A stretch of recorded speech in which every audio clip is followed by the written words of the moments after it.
রজব একটি বিশেষ মর্যাদার মাস, বিশেষ সম্মানের একটা মাস। আমাদের সমাজে বেশিরভাগ মুসলিম ভাইয়েরা বোনেরা আমরা রজব মাসের মর্যাদা এবং এরকম আরও কিছু মর্যাদাপূর্ণ মাস আছে, কোরআন যেগুলোকে সম্মানিত মাস বলে ঘোষণা করেছে সে মাসগুলো সম্পর্কে খুব বেশি জানাশোনা আমাদের দেশে সাধারণের মধ্যে নেই। তো আজ আমরা এই রজব মাসের তাৎপর্য, এর গুরুত্ব এবং রজব মাসের পাশাপাশি আরও সম্মানিত যে মাসগুলো আছে সেগুলোর পরিচয় এবং সেগুলোর মাহাত্ম্য খুব সংক্ষেপে তুলে ধরে ইনশাআল্লাহ বিইذনিল্লাহ আমাদের আলোচনা শেষ করব। সম্মানিত উপস্থিতি, আল্লাহ সুবহানাহু ওয়া তাআলা বছরে 12টি মাস দিয়েছেন এবং 12 মাসের এই গণনা, এটার উদ্ভব কখন থেকে হয়েছে, এটার সূচনা এবং শুরুর ইতিহাস কি, এ বিষয়ে সূরা তাওবায় আল্লাহ রাব্বুল আলামিন আলোকপাত করেছেন। একইভাবে এ বিষয়ে প্রিয় নবী সাল্লাল্লাহু আলাইহি সাল্লামের একাধিক হাদিসও আমরা বিভিন্ন হাদিস গ্রন্থ থেকে পাই। তন্মধ্যে থেকে আবু বকর রাদিয়াল্লাহু তাআলা আনহু বর্ণিত বুখারী মুসলিমের বর্ণিত হাদিসটির অংশবিশেষ আমি পাঠ করে আপনাদেরকে শুনিয়েছি। আল্লাহ সুবহানাহু ওয়া তাআলা কোরআনে কারীমে বলেছেন, ইন্না ইদ্দাতাশ শুহুরি ইনদাল্লাহি 12 শাহরা ফি কিতাবিল্লাহি ইয়াওমা খালাকাস সামাওয়াতি ওয়াল আরদা মিনহা আরবাআতুন হুরুম। নবমণ্ডল এবং ভূমণ্ডল যেদিন আল্লাহ তাআলা সৃষ্টি করেছেন, আসমান এবং জমিন যেদিন সৃষ্টি করেছেন, সেদিন থেকেই মাসের গণনা আল্লাহর কাছে 12টি। 12 মাসের যে গণনা আমরা আজ পৃথিবীতে বিভিন্ন দেশে, বিভিন্ন ভাষায়, বিভিন্ন অঞ্চলে, বিভিন্ন ফরম্যাটে দেখতে পাই, হিজরি সন, বাংলা সন, ঈসাই সন, খ্রিস্টীয় সন, আরও যত রকমের সন পৃথিবীতে আছে, বহু রকমের সন, এই সকল সনেই 12 মাসে বছর গণনা করার যে রীতি প্রচলিত আছে, কোরআন বলছে এটা নবমণ্ডল এবং ভূমণ্ডল সৃষ্টির দিন থেকেই শুরু হয়েছে। অর্থাৎ এটি কোনো মানুষের উদ্ভাবন নয়, এটি কোনো মানুষের সৃষ্টি বা শুরু করা নয়। স্বয়ং আল্লাহ রাব্বুল আলামিন এই 12টি মাসের এই গণনা, এটার নবমণ্ডল এবং ভূমণ্ডল, আসমান জমিন সৃষ্টির সঙ্গে এর সংশ্লিষ্টতার কথা উল্লেখ করে আল্লাহ তাআলা এর আদি ইতিহাস আমাদেরকে জানিয়েছেন।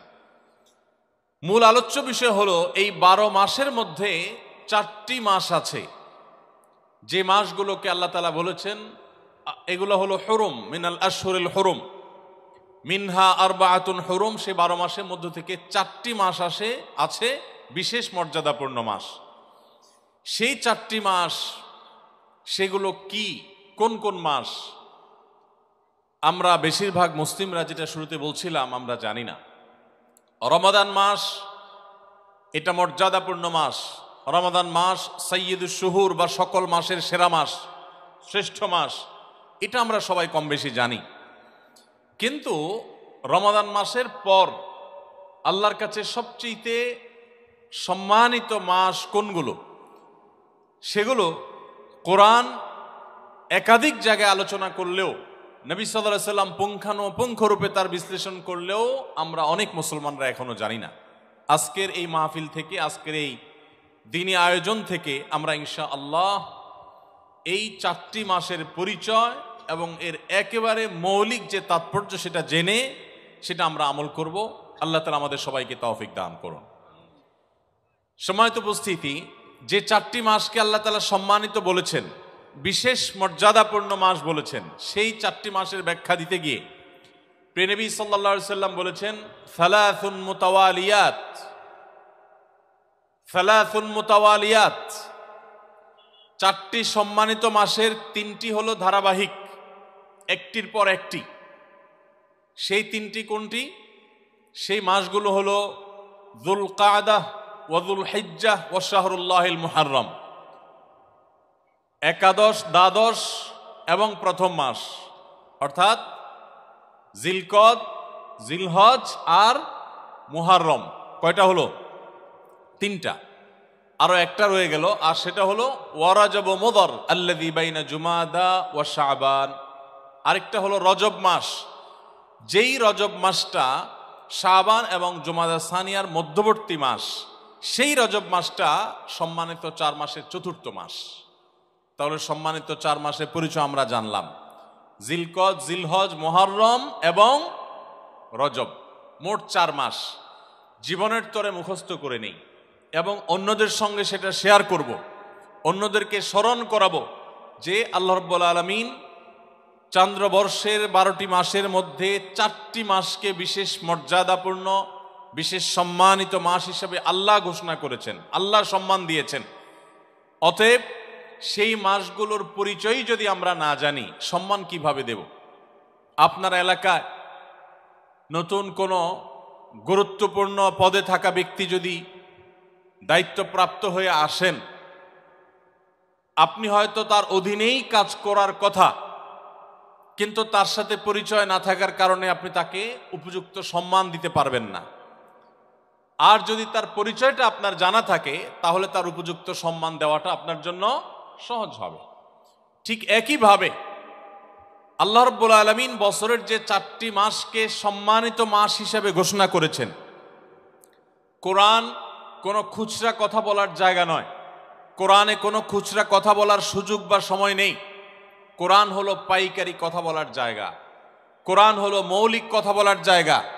গোটা মানবতার মুক্তির সমাধান সনদ কোরআনে দেওয়া আছে। গোটা মানব জাতির সর্বকালের সর্বসমস্যার মৌলিক সমাধানের গাইডলাইন কোরআনে দেওয়া আছে। সেই কোরআনে যদি কোনো বিষয় সম্পর্কে একাধিক জায়গায় আলোচনা করা হয়, একাধিক আয়াতে আলোকপাত করা হয়, একাধিক অ্যাঙ্গেল থেকে কথা বলা হয়, তাহলে বুঝতে হবে সেটা কোনো সাধারণ বিষয় নয়। সম্মানিত 4 মাস এমন একটি বিষয়, এমন একটি সাবজেক্ট যে এই সম্পর্কে কোরআনে কয়েক জায়গায় আলোচনা করা হয়েছে, অথচ শয়তান আমাদেরকে ভুলিয়ে রেখেছে। আমাদের সম্মানিত মাস সম্পর্কে ধারণা নেই বললে চলে।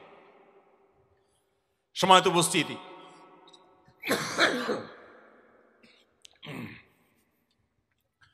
অতএব আজকের এই দিনই আয়োজন থেকে আমরা প্রত্যেকটা মানুষ এই কনসেপ্ট নিয়ে যাব, কোরআন থেকে এই ইলমটা নিয়ে যাব যে সম্মানিত 4টি মাস, যে 4টি মাসকে সম্মানিত আল্লাহ ঘোষণা করেছেন সেগুলো হলো জিলকদ, জিলহজ এবং মুহররম, আরেকটা হলো রজব মাস। যেই রজব মাস শুরু হয়ে গেছে, মাত্র কয়েকটা দিন অতিবাহিত হলো, আমরা রজব মাসের মধ্যেই আছি। এটি সেই সম্মানিত 4 মাসের চতুর্থতম বা একটি। মোহতারাম হাজরিন, সম্মানিত এই 4টি মাস, এগুলো সম্পর্কে কোরআনে হাকিম আল্লাহ রাব্বুল আলামিন আমাদেরকে পরিষ্কার কিছু গাইডলাইন দিয়েছে। আল্লাহ তাআলা এগুলোকে সম্মানিত বলেছেন, বিশেষ মর্যাদা দিয়েছেন। রমাদানের পর এই 4টি মাসের মর্যাদা অন্য সকল মাসের চাইতে বেশি। এখন কথা হলো, রজব মাসের কয়েকটা দিন অতিবাহিত হয়ে গেছে। আমার কাছে বিগত মাস এবং এই মাসের এই কয়েকটা দিনের মধ্যে কোনো পার্থক্য হয়েছে কিনা, আমি এই মাসের যে কয়েকটা দিন অতিবাহিত হয়েছে সেই কয়েকটা দিনকে বিশেষ গুরুত্বপূর্ণ মনে করেছি কিনা, যদি না করে থাকি তাহলে তার পরিষ্কার মানে হলো যে আল্লাহ যে মাসকে সম্মানিত ঘোষণা করলেন, আমি ওই মাসকে কোনো কেয়ারই করলাম না। ব্যাপারটাকে ছোট একটা এক্সাম্পলের মাধ্যমে আমরা বুঝতে পারি। আপনি কোথাও বসে আছেন খুব স্বাভাবিকভাবে গা এলিয়ে দিয়ে, হয়তো পাও লম্বা করে বসে আছেন খুব আরামের সাথে, ফ্রি মুডে। হঠাৎ করে সেখানে কোনো এক ব্যক্তি আসলেন, যেই লোকটার পরিচয় আপনি জানেন না। কেউ একজন আপনাকে পরিচয় করিয়ে দিলেন, যিনি মাত্র এসে এখানে উপস্থিত হয়েছেন তিনি আপনার হবু শ্বশুর। আপনি বিয়ে করবেন, যেখানে আলাপ সালাপ ফাইনাল হয়েছে বা হচ্ছে, কথা আগাচ্ছে, ইনি হলেন সে মেয়ের বাবা। এই কথা জানার পর যত অভদ্র যুবক হোক, যত সন্ত্রাসী যুবক হোক, যত খারাপ মানুষ হোক, একটু নড়ে চড়ে বসবে কি বসবে না? মানুষ সবচাইতে বেশি ভদ্র সাজে কখন জানেন? মানুষের জীবনের সবচাইতে বেশি ভদ্র সাজে কখন? বিয়ের সময়। বিয়ে পড়ানোর মজলিসে মানুষের যে চেহারা থাকে, যে হাবভাব থাকে, যে কাচুমুচু ভাব থাকে, এটা দেখে বোঝার কোনো উপায় নাই যে এটা কি মানুষ না সাক্ষাৎ ফেরেশতা। ঠিক না ভাই? ঠিক। এই জন্য দেখবেন এত ইনোসেন্ট, এত ভদ্র, মনে হয় যে একেবারে মাসুম চেহারা। সবচেয়ে বেশি ভালো মানুষ বা ভদ্র মানুষ, মানুষের চেহারা মানুষ ইচ্ছায় হোক অনিচ্ছায় হোক ফুটায় তুলে বিয়ের মজলিসে। তো সেই শ্বশুর যদি সামনে আসে, তাহলে তাড়াতাড়ি করে পাওটা গোছায় নিয়া খুব আদব লেহাজের সাথে আসসালামু আলাইকুম এরকম করে সম্মান নিবেদন করবে, সালাম পেশ করবে। কারণ সে পরিচয় জানতে পেরেছে এই ভদ্রলোক সেই লোক যার মেয়ের সাথে তার বিয়ের কথা চলছে। তো পরিচয় জানার পর এই যে একটু নড়ে চড়ে বসলো, এটাই সম্মান দেওয়া, এটাই কি। আর যদি ওই একই মোড়ে বসে থাকে, সে থোড়াই কেয়ার না করে কোন রকম নড়ে চড়েও না বসে, তাহলে ওই শ্বশুর মশাই নিশ্চয়ই মনে করবে এটা তো একটা আস্ত বেয়াদব, যে পাও লম্বা করে বসা ছিল এখন ওইভাবে বসা আছে, তার মধ্যে কোনো পরিবর্তন নাই, তাকে ভদ্র মানুষ মনে করবে না। এবার আসুন আমরা যে আলোচনা আছি সেটার সাথে এটাকে আমরা মেলানোর চেষ্টা করি। রজব মাসের কয়েকটা দিন চলে গেছে। আপনি আমি গত মাসে আমাদের ইবাদত, আমাদের আমল, আমাদের কর্মকাণ্ড, আমাদের জীবনাচার সবকিছু যেভাবে ছিল, এই মাসে সম্মানিত মাস হওয়া সত্ত্বেও যদি এই মাসেও ঠিক একইভাবে আমাদের রুটিন চলতে থাকে, ক্যালেন্ডার চলতে থাকে, আমাদের কর্মকাণ্ডগুলো চলতে থাকে, কোনো প্রকার পরিবর্তন যদি না আসে, নড়ে চড়ে যদি না বসি, পাও যদি গোটায় না বসি, তার মানে হলো আল্লাহ তাআলা যে মাসকে সম্মানিত মাস বলেছেন, সম্মান দিতে বলেছেন, সেই মাসের প্রতি আমি সম্মান প্রদর্শন করলাম না। সম্মানিত উপস্থিতি, এই পুরো প্যান্ডেলে এত হাজার মানুষের মধ্যে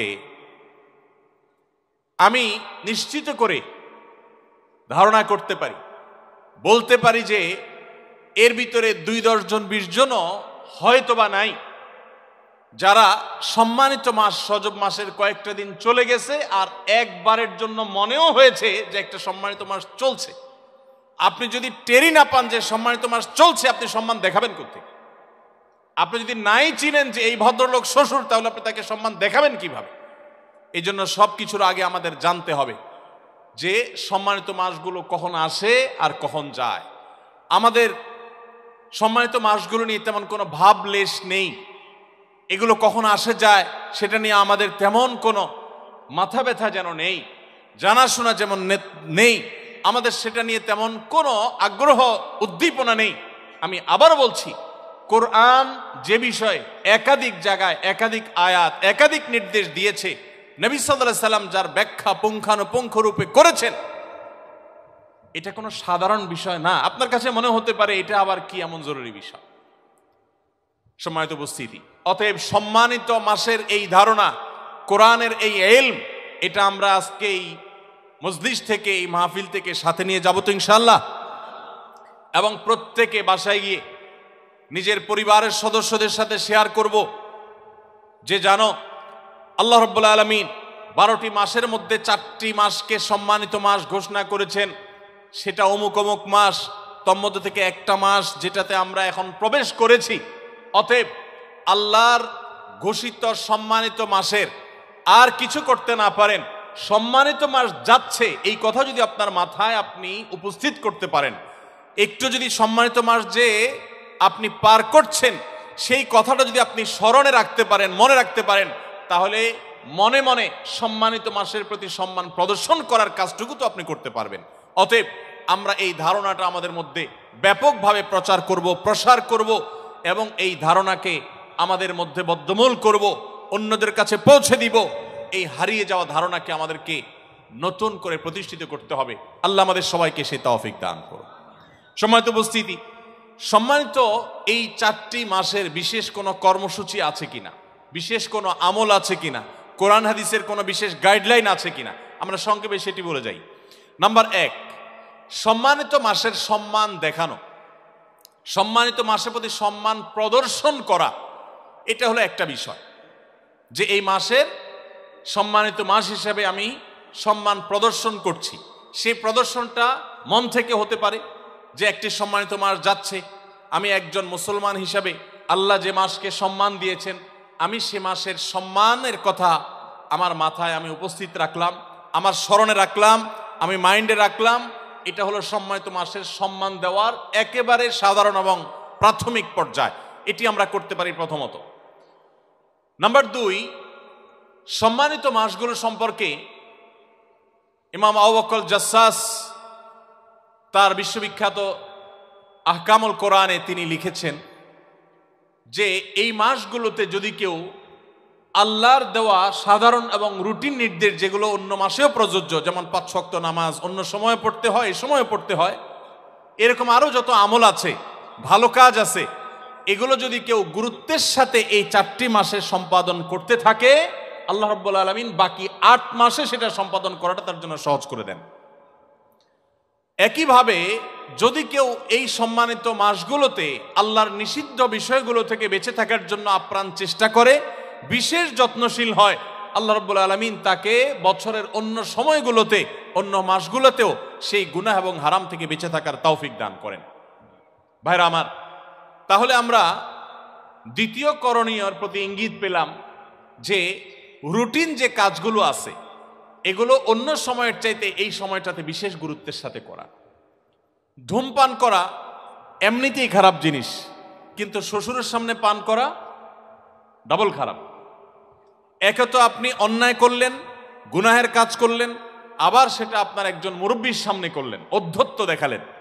ঠিক একইভাবে আল্লাহ তাআলা যেসব বিষয়কে হারাম করেছেন, নিষিদ্ধ করেছেন, নাজায়েজ করেছেন, সেই বিষয়গুলো অন্য সময় করা তো নিষেধই, আর সম্মানিত মাসগুলোতে সেগুলো বিশেষভাবে লক্ষ্য রেখে সেগুলো থেকে বিরত থাকার কর্তব্য আরো বেশি, এর গুরুত্ব আরো বেশি।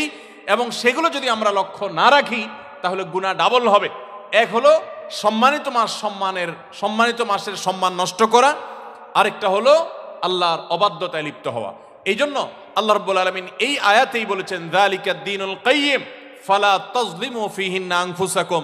সম্মানিত মাসসমূহে তোমরা নিজেদের প্রতি পাপাচার করে নিজেদের প্রতি অবিচার করো না, জুলুম করো না, নিজের পায়ে নিজে কুঠারাঘাত করো না, তোমার আমলকে ধ্বংস করো না। এই জন্য সম্মানিত মাসে গুনাহগুলোকে, হারাম কাজগুলো বর্জন করার আলাদা গুরুত্ব এই আয়াত থেকে বোঝা যায়। সম্মানিত উপস্থিতি, আমরা কজন মানুষ আছি যে হাত তুলে আমরা মাথা উঁচু করে বলতে পারবো যে আমার একটা গুনাহ বা বদভ্যাস, হারাম কাজ করার প্রবণতা আছে? রজব মাস সম্মানিত মাস চলছে, যেহেতু সম্মানিত মাস শুরু হয়েছে, সম্মানিত মাসের সম্মানে আমি ওই গুনাহটা ছেড়েছি, এরকম বলার মতো মানুষ কজন আছে আমি জানি না। আপনি হয়তো মোবাইলে হারাম জিনিস দেখেন, বদভ্যাস আছে, সম্মানিত মাস যাচ্ছে, সম্মানিত মাস চলমান আছে।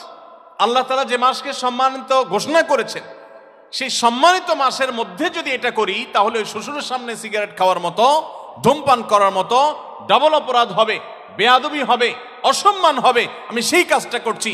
এই চেতনা থেকে, হারাম কাজ থেকে এই মাসে বিরত থাকা, এটা কোরআনের দাবি, এটা ঈমানের দাবি, এটা আল্লাহর প্রতি আমাদের সম্মান প্রদর্শনের দাবি, আল্লাহর নির্দেশের প্রতি সম্মান প্রদর্শনের দাবি। অতএব আমরা দ্বিতীয় করণীয় পেয়ে গেলাম যে সম্মানিত 4 মাসে রুটিন ভালো কাজগুলো, 5 ওয়াক্ত নামাজ ইত্যাদি, এগুলোকে বিশেষ গুরুত্বের সাথে করা, আর সম্মানিত মাসগুলোতে অন্য সব মাসে যেগুলো নিষিদ্ধ, হারাম, সেগুলোকে বিশেষভাবে বর্জন করার জন্য সংকল্প করা, সচেষ্ট হওয়া। আল্লাহ তাআলা আমাদের সবাইকে তৌফিক দান করে। যাদের মনে থাকে না এই সম্মানিত মাসের বিষয়টা, তাদের জন্য আমার একটা পরামর্শ আর অ্যাডভাইস হলো যে আপনি কোন একটা কাগজে, কম্পিউটারে টাইপ করে কিংবা হাতে কলমে লিখে, কাগজে কলমে লিখে আপনার শয়ন কক্ষে, আপনার কর্মস্থলে, আপনার ডেস্কটপে, আপনার মোবাইল স্ক্রিনে রেখে দেন। সেটাকে সেট করে রাখেন যে সম্মানিত 4টি মাসের অমুক মাসটি চলমান আছে। বাস শুধুমাত্র এইটুকু যদি আপনি বারবার প্রতিদিন দেখেন বা নজরে পড়ে, ঈমানি যে চেতনা আছে সেটা জাগ্রত হবে এবং ওই মাসের প্রতি সম্মান প্রদর্শনের অংশ হিসাবে তাকওয়া চর্চায় আপনি অগ্রসর হওয়ার সুযোগ পাবেন।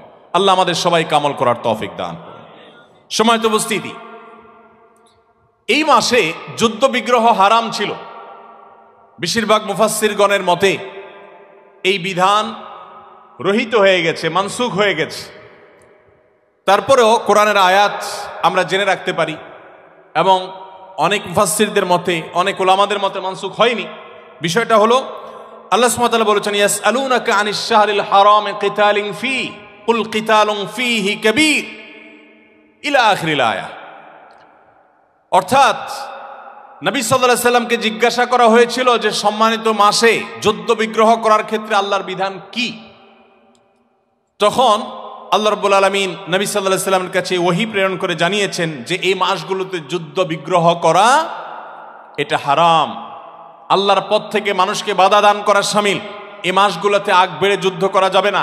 হ্যাঁ, যদি তোমাদের প্রতি যুদ্ধ চাপিয়ে দেওয়া হয় তখন রক্ষণাত্মক যুদ্ধ করতে পারবে। এই বিধানটা বেশিরভাগ মুফাসসিরদের মতে, ওলামাদের মতে রহিত হয়ে গেছে। যে সমস্ত ওলামাদের মতে রহিত হয় নাই, তাদের মতে আমরা এই আয়াতের উপরে আমল করার একটা অপশন হলো যে এই মাসের ঝগড়াঝাটি তুলনামূলকভাবে নিয়ন্ত্রণ করার চেষ্টা করা। আমরা কেউ যোদ্ধা নই, সরাসরি যুদ্ধে সামিল হওয়ার মতো সৈনিক আমরা কেউ বর্তমানে নই। অতএব আমরা যেটা করতে পারি সেটা হলো সম্মানিত মাসের সম্মানে মিনি যুদ্ধ, যেটা ঝগড়াঝাটি, গন্ডগোল, ফাসাদ, এগুলা না করি। অথচ আমাদের সমাজে ঝগড়াঝাটি, গন্ডগোল, ফাসাদ এটা আমাদের সবচেয়ে প্রিয় কাজগুলোর একটি। সব সময় আমরা করে থাকি, কখনো ধর্মের নামে করি, কখনো রাজনীতির নামে করি, কখনো বিভিন্ন নামে বেনামে করি, কিন্তু আমরা বিভিন্নভাবে ঝগড়ার সাথে সম্পৃক্ত। একসময় শুধু অফলাইন ঝগড়া হতো, এখন আমাদের ঝগড়ার বড় অংশ হয় অনলাইনে, সোশ্যাল মিডিয়াতে, ফেসবুকে, এবং সেখানে কাদা ছোড়াছুড়ি হয়। মুসলমান একে অন্যের বিরুদ্ধে শক্তি ক্ষয় করে আর শয়তানকে হাসায়। আল্লাহ তাআলা আমাদের সবাইকে হেফাজতে থাকার তৌফিক দান করুন। সময়ত উপস্থিতি, তাহলে সম্মানিত মাসের কয়েকটি করণীয় সম্পর্কে আমরা ধারণা পেলাম। সেই সাথে আমরা এও জানলাম সম্মানিত মাসগুলোর স্পেশাল বা আলাদা কোনো নতুন কোনো করণীয় নাই, নতুন কোনো কর্মসূচি বা আমল নাই যেটা অন্য মাসে প্রযোজ্য নাই। রুটিন কাজগুলাই এই মাসগুলোতে একটু স্পেশাল গুরুত্বের সাথে করা, আর রুটিন নিষিদ্ধ বিষয়গুলোই বা অন্য সময় যেগুলো নিষিদ্ধ সে বিষয়গুলোই এই মাসে বিশেষ যত্নের সাথে বর্জন করার চেষ্টা করা। বাস, এটা হলো আমাদের সবচেয়ে বড় কর্মসূচি। আল্লাহ আমাদের সবাইকে আমলের তৌফিক দান করুন।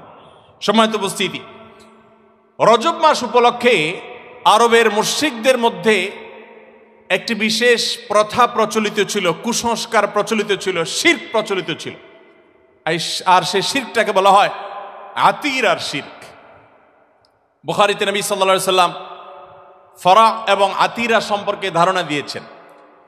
বিভিন্ন রকমের কুসংস্কার মক্কার মানুষদের মধ্যে ছিল, তোর মধ্যে একই হাদিসে দুটি কুসংস্কারের কথা উঠে আসছে। তার একটি হলো মক্কার মুশরিকরা তাদের ওট এবং বকরির প্রথম যে বাচ্চাটা হতো, এই বাচ্চাটা বড় হওয়ার পর এই বাচ্চাটাকে তারা জবে করত প্রতিমার নামে, প্রতিমাকে সন্তুষ্ট করার জন্য। এটা হলো ফরা।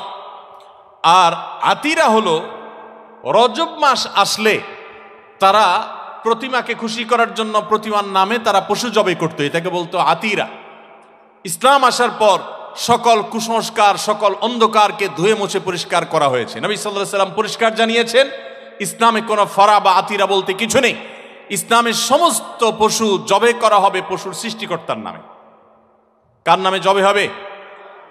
আজও আমাদের সমাজে অনেক মাজারে, অনেক দরবারে, অনেক দরগাহে, অনেক পীর সাহেবদের দরবারে পীর সাহেবদের নামে মানুষ পশু জবে করে, যেটা সারা বিশ্বের সমস্ত উলামায়ে কেরাম যে বিষয়ে ঐক্যবদ্ধ এবং কোনো প্রকার দ্বিমত নেই যে কোনো মানুষের নামে কোনো পশু জবা করা সেটা হারাম।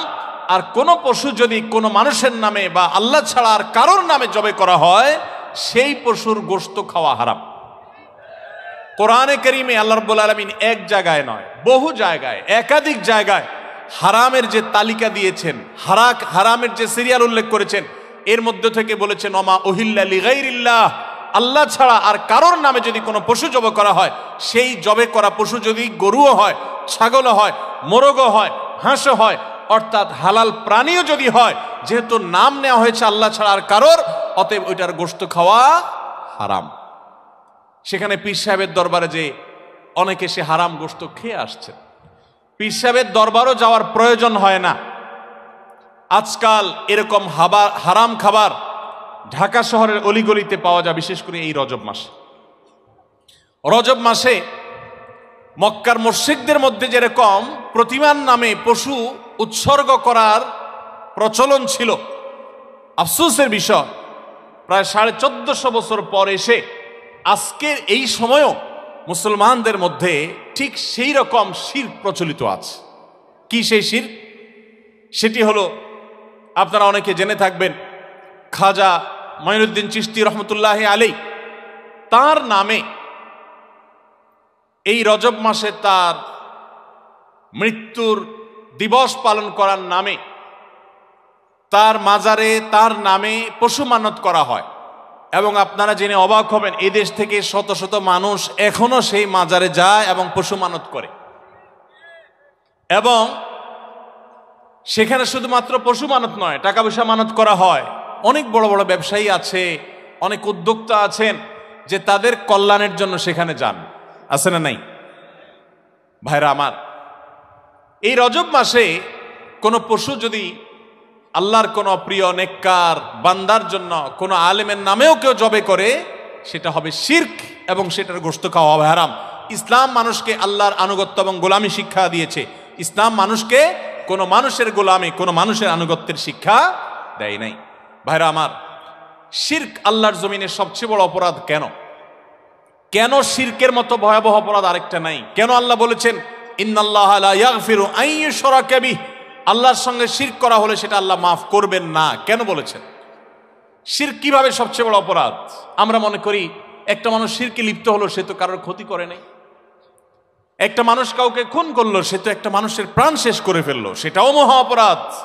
সেটার জন্য ইসলামের কঠোর বিধান আছে, জাহান্নামের শাস্তির কথা বলা আছে। কিন্তু শিরক কিভাবে সবচেয়ে বড় অপরাধ হয়? এটা তো সে কারোর ক্ষতি করেনি। ভাইরা আমার, শিরকের অপরাধ সবচেয়ে ভয়াবহ হওয়ার অনেক কারণ, অনেক বিশ্লেষণ আছে। এর ভিতরে একটা শুধুমাত্র যদি উল্লেখ করি, একজন মানুষ আল্লাহর শ্রেষ্ঠ জীব, আল্লাহ তাআলা কোরআনে বলেছেন ওয়ালাকাদ কাররামনা বানি আদম, আদম সন্তানকে আল্লাহ তাআলা সম্মানিত করেছেন। এই মানুষ আল্লাহর শ্রেষ্ঠ জীব, শ্রেষ্ঠ প্রাণী, শ্রেষ্ঠ সৃষ্টি। এই শ্রেষ্ঠ সৃষ্টিকে যদি কোনো মানুষের সামনে, কোনো প্রতিমার সামনে বা কোনো সৃষ্টির সামনে তাকে মাথা নত করতে বলা হয়, বা সে যদি নিজের মাথা কোথাও নত করে, তাহলে সে গোটা মানবতাকে অপমান করলো, সে গোটা মানব জাতিকে অসম্মানিত করলো, গোটা মানব জাতির অপমানের মতো করার মতো কাজ সে করলো। কিভাবে? কোনো বড় আয়োজনে রাষ্ট্রের প্রধান রাষ্ট্রপতির জন্য যদি কোনো চেয়ার থাকে, সেই চেয়ারে এবং রাষ্ট্রপতির জন্য যে মালা থাকে, যে ফুলের তোড়া থাকে, ঠিক একই রকমের চেয়ার, একই রকমের মালা, একই রকমের ফুলের তোড়া যদি ওই এলাকার একজন সাধারণ সরকারি চাকুরে, একজন সাধারণ পুলিশ সদস্য কিংবা একজন চৌকিদার বা একজন এরকম কোনো মানুষকে, একজন মেম্বার সাহেবকে যদি সেই চেয়ারে বসানো হয়, পাশাপাশি চেয়ার, একই রকমের মালা দেওয়া হয়, একই রকমের তোড়া দেওয়া হয়, একই রকমের সম্মাননা দেওয়া হয়, এটাতে রাষ্ট্রপতির প্রতি অপমান হবে কি হবে না? আল্লাহ রাব্বুল আলামিনের সাথে বান্দার পার্থক্য হলো সৃষ্টি আর স্রষ্টার পার্থক্য, অর্থাৎ কোনো তুলনাই চলে না। রাষ্ট্রপতিও মানুষ, ওই মেম্বার সাহেবও মানুষ। এখানে কেউ কারো স্রষ্টা না, পার্থক্য শুধু একজন রাষ্ট্রপতি আর একজন মেম্বার, একজন একটু বড় চেয়ারের অধিকারী আর একজন ছোট চেয়ারের অধিকারী, এতটুকু পার্থক্য। এছাড়া আর বড় কোনো পার্থক্য নেই। বরং এমনও হতে পারে আল্লাহর কাছে ওই মেম্বারের মর্যাদা সে রাষ্ট্রপতির চাইতে অনেক বেশি হতে পারে। এরপরও যদি এই প্রটোকল মেনটেন না করা হলে তার প্রতি অপমান এবং অসম্মান প্রদর্শন হয়, তাহলে মহান সৃষ্টিকর্তার জন্য যে দাসত্ব নিবেদন করার কথা, সেটা যদি কোনো মানুষ কোনো প্রতিমার জন্য করা হয়, তাহলে প্রকারান্তরে সেটা মহান রব্বুল আলামিনকে অসম্মান করার শামিল। এবং গোটা মানব জাতিকে যে আল্লাহ মর্যাদাপূর্ণ করেছেন, যে মানুষ কারোর সামনে নত হবে না, শুধু মহান সৃষ্টিকর্তার সামনে হবে, এই মানুষকে এক সাধারণ ক্ষুদ্র সৃষ্টির সামনে নত করে গোটা মানব জাতিকে অপমান করা হয়। ভাইরা আমার, সেই শিরকের অপরাধ আমরা অনেকে জেনে না জেনে, বুঝে না বুঝে করে চলেছি।